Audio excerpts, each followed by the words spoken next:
खुलुमबाय स्टुडिअ दं आं राजिब बसुमतारी आरो बे समाव नोंथांमोना मिथिगौदि बिपिएफनि गोबां दैदेनगिरि थामहिनबा कास्टम बसुमतारी बिक्रम दैमारि लोगोसे प्रह्लाद ब्रह्म रिन्जय बर' बिथांमोना सिडली बियाबनि दाब दाब ओनसोलनि हाथाय बाजाराव थाङै थाङै बिसायख'थि फोसावदिं मेल खालामगासिनो दं। नाथाय बिनि गेजेराव एबा बिथांमोननि बे फोसावनाय मेला एबा फोसावदिं मेल खालामनाया थिगैनो दं। नाथाय बिनि गेजेरावनो सासे सुबुं बिपिएफनिनो सासे सुबुं जेराव बिथांनि सावरायनाय एबा जा बाथौ धोरोमखौ एबा बाथौ सिबियारि बिथांमोनखौ गोबां लाजि फोनांनाय बाथ्रा बुंदों, बेखौ लानानै सोंखारिदों एबा गोख्रों फिनजाथाय होदों फैलाजे बरगयारी बिथाङा फोरमायदों जितेन मोसाहारि बिथाङा जाबायदि बिसायख'थिनि थाखाय फोसावदिं मेल फोसावगासिनो दं बियो थिगैनो दङ। नाथाय बाथौ समाज बाथौ धोरोम सिबियारि एबा बाथौ समाज एबा बाथौ सिबियारि बिथांमोनखौ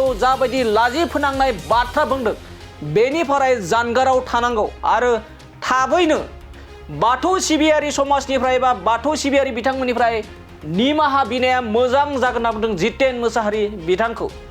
बिथाङा बिपिएफ दोलोनि राजखान्थिनि बाथ्रा बुंनानै ओनसोल ओनसोल फोसावदिं मेल फोसावनाया जेबो गिदिर बाथ्रा नङा होननानै बाथ्रा बुंनायनि गेजेरजों नाथाय बे समाव बिथांखौ सोंखारिदों एबा बिथांनि सायाव खेंफोरथि होदों फैलाजे बरगयारी बिथाङा जे बाथौ समाजनि सायाव एबा बाथौ सिबियारि बिथांनि सायाव बेफोरबायदि अरजाथावै बाथ्रा बुंनायनिफ्राय जानगाराव थानांगौ होननानै बुंदों। मानो होनना बुङोबा बर' हारिनि गेजेराव राजखान्थि बिथिङाव गोबां दान्थे बिदान्थेब्लाबो जोंनि बर' हारिनि गेजेराव बायदि बायदि रोखोमनि धोरोमजों एबा धोरोम फुजियारिफोरनि गेजेराव बेफोरबायदि जेबो दान्थे बिदान्थि गैया आरो दान्थे बिदान्थि लाबोनाङा जितेन मोसाहारि बायदि सुबुङा होननानै आखाइ थुनानै एबा आखाइ दिन्थिनानै बाथ्रा बुंदों फैलाजे बरगयारी बिथाङा जितेन मोसाहारि बिथांनि सायाव, जेराव बिथाङा चिरां जिल्लानि सिङाव थानाय जा सिडली बियाबनि ओनसोलाव रायजो राजाखौ गोबां बिसायख'थि जा बिपिएफनि जानानै बिपिएफनि बिजाथिखौ देरहानो थामहिनबा सुर्द कुमार बसुमतारी बिथांखौ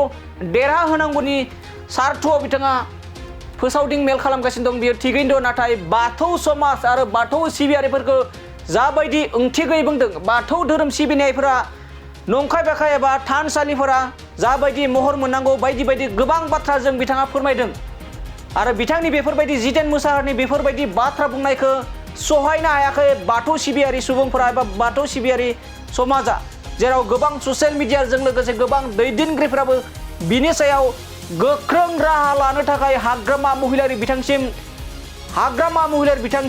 आरज गाबदों, खावलायदों जितेन मोसाहारिखौ थाबैनो एबा जितेन मोसाहारिनि सायाव बिपिएफ दोलोआबो राहा लानांगौ होननानै गोबां बाथ्रा बुंदों। बेजों लोगोसेनो फैलाजे बरगयारी बिथाङाबो बाथौ समाजखौ बेफोरबायदि अरजाथावै बाथ्रा बुंनायनिफ्राय जानगाराव थानांगौ होननानै गोख्रों बाथ्रा बुंदों फैलाजे बरगयारी बिथाङा। थारैनो बिदिब्ला फैदो फैलाजे बरगयारी बिथाङा जितेन मोसाहारि बिथाङा दि बाथौ समाजनि सायाव एबा बाथौ सिबियारि बिथांनि सायाव माबायदि अरजाथाव बाथ्रा बुंदों एबा बुंनायखौ लानानै माबायदि गोख्रों फिनजाथाय जों बिथांनिफ्राय आबुङै मिथिना लानि। नंगौ जितेन मोसाहारि बिथाङा बिपिएफनि सासे मावथि आरो ओरैनो आंनिबो लोगो। सिडली जि बाइ इलेक्शननि जा बिसायख'थि फोसावदिं मेल, दा बेवहाय बिथांखौ ख्रिस्टियान गामियाव थांनानै खालि राजखान्थियारि सार्थखौ फुरुन खालामनांगौनि थाखाय जोंनि बाथौ धोरोम बाथौ सिबियारि बिथांमोनखौ गाज्रि रावजों सोंखारिनाय इनसाल्ट खालामनाय बेखौ नुनो मोननाय जादों। बेयो थारैनो जोंनि बर' हारिनि थाखायनो दुखुनांथाव आरो लाजिनांथाव बाथ्रा। दिनै खालि भट मोननांगौनि सार्थआव गुबुन धोरोमारि सुबुंफोरनि खाथियाव थांनानै बाथौ धोरोम सिबियारि आरो बाथौ धोरोमखौ लाजि फोनांनाया बियो थारैनो माने दुखुनांथाव बाथ्रा। आं बुंगोन बिथाङा बिनिफ्राय जानगाराव थानो नांगौ आरो निस्सय आं बिथांखौ बुंगोन बिथाङा अब्ला बाथौ धोरोम सिबियारि रायजो राजाफोरनि खाथियाव थांनानै ख्रिस्टियान धोरोम सिबियारि रायजो राजा बिथांमोनखौबो बिथाङा सोंखारियोबा ख्रिस्टान धोरोमखौ बिथाङा इनसाल्ट खालामो। दा जोंनि गेजेराव बर'फोरनि गेजेराव खालि धोरोमखौ लानानै जुदि जोङो बेबायदि बेले बेजे बाथ्रा बुङोब्ला थारैनो जोंनि बर'फोरनि गेजेरावहाय खौसेथिया बायस्रालांगोन आरो राजखान्थियारि सार्थखौ पुरन खालामनांगौनि थाखाय जायफोर दैदेनगिरिफोरा धोरोमखौ गेजेराव लाबोनानै जोंनि गेजेराव बेले बेजे सोमजिहोनो नागिरदों बिनिफ्राय गोजानाव थानो नांगौ आं बिथां जितेन मसाहारिखौ बुंगोन लोगो हिसाबै जाहाथे उननि समफ्राव बिथाङा गावनि सार्थखौ राजखान्थियारि सार्थखौ पुरन खालामनांगौनि थाखाय बाथौ धोरोम सिबियारि आरो बाथौ धोरोमखौ सोंखारिनायनिफ्राय जानगाराव थायो। बेफोरबायदि थासारिया बर'फोरनि गेजेराव जाबाय थायोब्ला माबायदि थासारि सोमजिनो हागौ? जोंहा बर'फ्रा दासिमबो गोबां बिथिङाव जौगाबावनांगौ दं। जों दाबो आबुङै जौगासार हारि जानो हायाखै।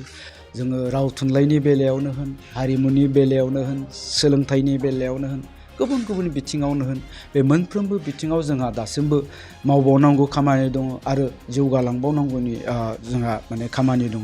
दा बेखायनो जोङो गोजौ थाखोसिम थांनो गोनांबा बे मोनफ्रोमबो बिथिङाव जोंना हारिनि गेजेराव खौसेथि नांगोन।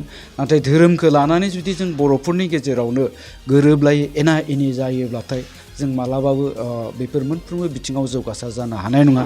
दा बेखायनो हारिखौ जौगासार खालामनांगौनि सार्थआव जाहाथे जोङो मोनफ्रोमबो बिथिङावनो धोरोमखौ लानानै फैया आं बेखौबो खावलायगोन।